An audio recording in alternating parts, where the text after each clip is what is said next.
शान शाहिद का बिलाल इशारी के साथ काम करने से इनकार, वजह सामने आ गई।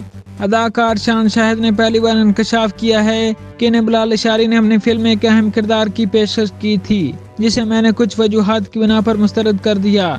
इसके अलावा शान ने फनकारों की पंजाबी और फिल्म में म्यूजिक न होने पर एतराज किया।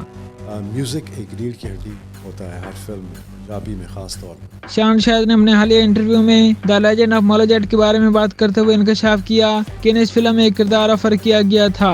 शान शाहिद ने बताया कि बिलाल इशारी मुझे एक मुख्तलिफ किरदार की पेशकश कर रहे थे, लेकिन मुझे लगा कि मैं इस किरदार के साथ इंसाफ नहीं कर पाऊंगा। पहले उन्होंने मुझे बात करने के लिए बुलाया और फिर उन्होंने मुझे पेशकश की। शान का कहना था कि मैं हमेशा सवाल करता हूँ कि अगर आप किसी गुलकार को परफॉर्म करने के लिए 5 मिनट भी नहीं देंगे तो फिर आप उसके साथ इंसाफ नहीं कर, क्योंकि वो आपको यकीन नहीं दिलवा सकता कि वो उसको गाना आता है। शान ने बताया कि इन्हें मौला जट के बाप सरदार जट का किरदार ऑफर किया गया था, मगर उन्होंने इस किरदार को कबूल करने से इनकार कर दिया क्योंकि उनका मानना था कि वो इस किरदार के साथ इंसाफ नहीं कर पाएंगे।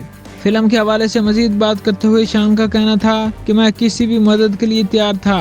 मैं ज़ाती तौर पर महसूस करता हूँ कि मौला जट का किरदार मेरे लिए बेहतर इंतखाब हो सकता था, क्योंकि मुझे लगता है कि मैंने पंजाबी किरदारों के लिए अदाकारी के बाद इज्जत हासिल की है। एक सवाल के जवाब में शान का कहना था कि पंजाबी किरदारों में परफॉर्मेंस करने के हमारे अलग अलग तरीके हैं। मेरा मतलब है कि फवाद खान का और मेरा चीज़ों को देखने का अलग अलग अंदाज है। अदाकारों को पंजाबी बोलने का अंदाज सीखना चाहिए था, जबकि फिल्म में चंद गाने भी शामिल होने चाहिए थे, क्योंकि वो किसी भी फिल्म की रीढ़ की हड्डी की तरह होते हैं। बिलाल इशारी की फिल्म में सब कुछ है लेकिन म्यूजिक नहीं है।